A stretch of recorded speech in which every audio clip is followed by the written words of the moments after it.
JLP supporter hospitalized following St. Thomas crash. A woman has been hospitalized following a crash in St. Thomas on Thursday afternoon. The woman, who was part of a Jamaica Labour Party motorcade, was traveling on the back of a flatbed truck which collided with another vehicle. The crash occurred about 4 p.m. in an area known as Roach Gully, heading towards White Horses.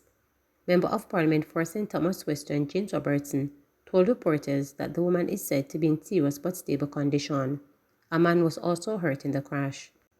Man shot dead for picking apples in St. Mary. A man was shot dead and another narrowly escaped injuries after picking apples in Belfield Pen, St. Mary Thursday afternoon.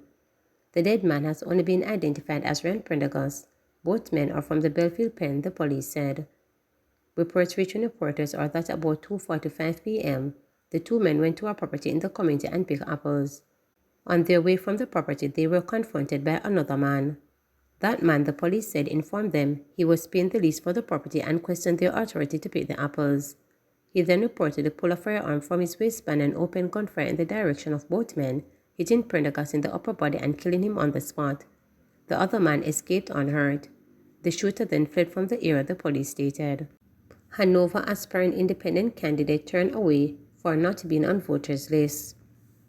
A man who has nothing to do with the country's voting system was turned away when he showed up at the Sandy Bay Community Center to be nominated.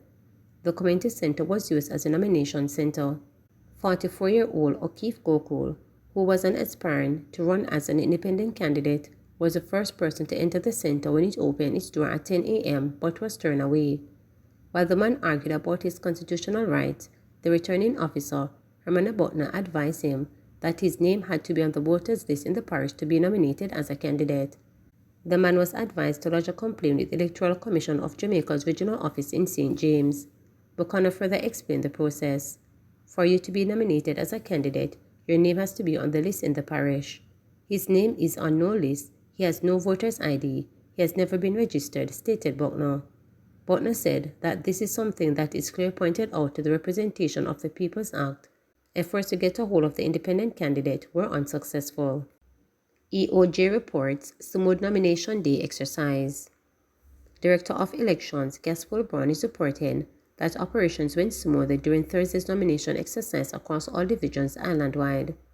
Mr. Brown told reporters that 499 candidates were nominated in total, with nearly 230 candidates, each for the main political parties. At the end of the nominating exercise, 229 candidates from the JLP, that includes the mayoral candidate for Portmore, and 229 candidates from the People's National Party. He said 37 independent candidates were nominated, while 4 candidates were nominated under the Universal Independent Congress UIC banner. In total, 499 candidates were nominated. Nomination day activities for February 26 local government election began at 10 a.m. and ended at 2 p.m. Thursday. There are 228 electoral divisions being contested for the purpose of electing councils to serve in the 13 municipal corporations.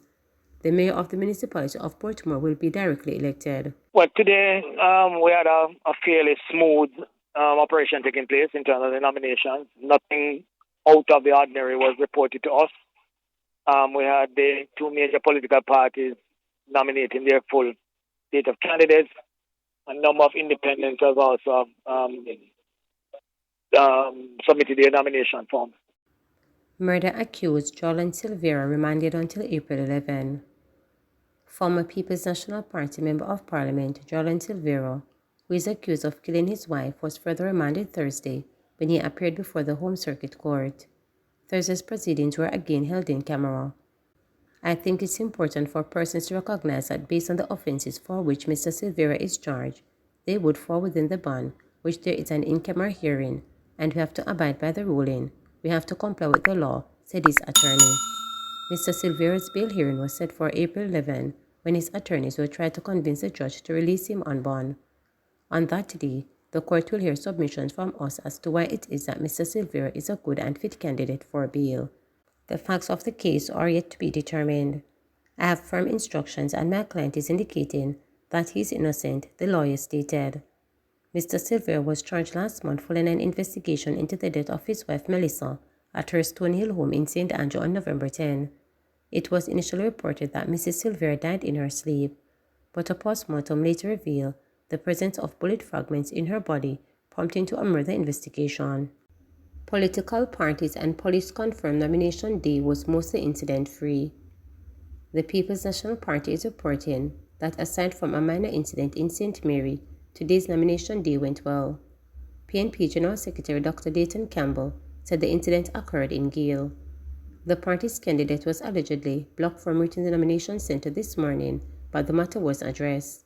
Dr. Campbell said the party will next prepare for the debates and road tours. Today was an extremely good day for the People's National Party. We were able to nominate our candidate in all of the 228 divisions, plus for the municipality of Portmore. And our supporters were out in their numbers and also in the right mood. The spirit, the mood amongst them is right. They are focused and ready for victory. Our candidate in Gale, some of his opponents mounted a roadblock to try and prevent him from getting to the polling station. But we were able to clear that and he was able to get there and be nominated. Not aware immediately of any other issue. We will continue our preparation of the teams for the debates. We will soon have a press conference about the platform that we'll be campaigning on.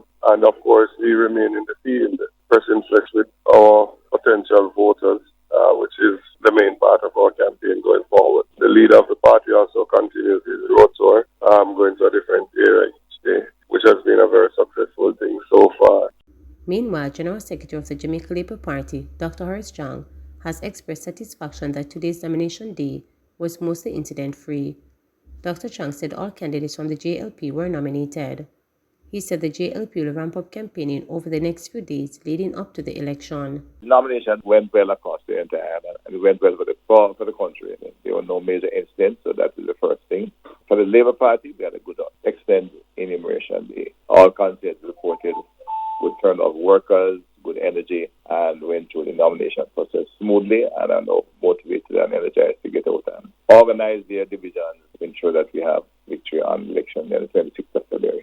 No, they will have to continue the general motivational work, where the sense of mobilizing. They have to engage the constituents to ensure we have them out on election day, because this is local government elections. We know there's a reduced level of interest, but I've also been detecting a reasonable level of interest in the last 6 months in the possibility of local government elections. So I expect a reasonable turnout, and it is for the party workers to get out there and organize their division to get out at least 80% of their support to the polling station on election day. I mean, 80% of our supporters, and in fact, if not minimum 80, all our supporters to get to the polling station for the 26th of February to ensure victory. It's essentially the need to ensure we engage all our supporters in a positive way and get their commitment to be at the polling station. And Deputy Commissioner of Police, Clifford Blake, said all reports indicated that nomination day proceedings across the country were peaceful. He commended candidates and their supporters for conducting themselves well, while expressing hope that come February 26, the day of the local government election, they will behave in a similar manner.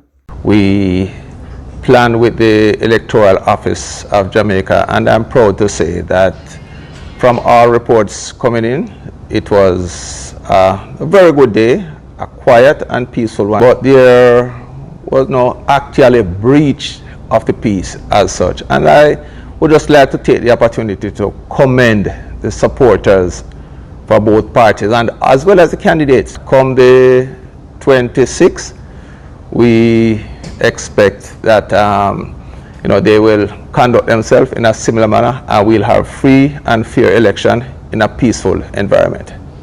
Mediation works for stabbing case. A man who was charged after he allegedly stabbed another several times during an argument in Hampton St. James last August is resolving his case through alternative dispute resolution. 55-year-old Enzo Rocky Reed, a resident of Hampton District, was charged with wounding with intent, but the charge has been reduced to unlawful wounding. When the case was brought before the St. James Parish Court on Tuesday, it was revealed that the parties had reached an agreement which required Reed to compensate the complainant. As a result, Presiding Judge Sasha Marie Simmet Ashley rescheduled the matter for February 29, specifically for Reed to provide confirmation regarding the initial payment. His bail was extended until then. Reports are that about 12:13 p.m. on August 12 last year, Reed was arguing with another man when he allegedly used a knife to stab the man several times. The police were alerted and the man was taken to hospital where he was admitted for treatment. An investigation was launched and Reed was arrested and subsequently charged.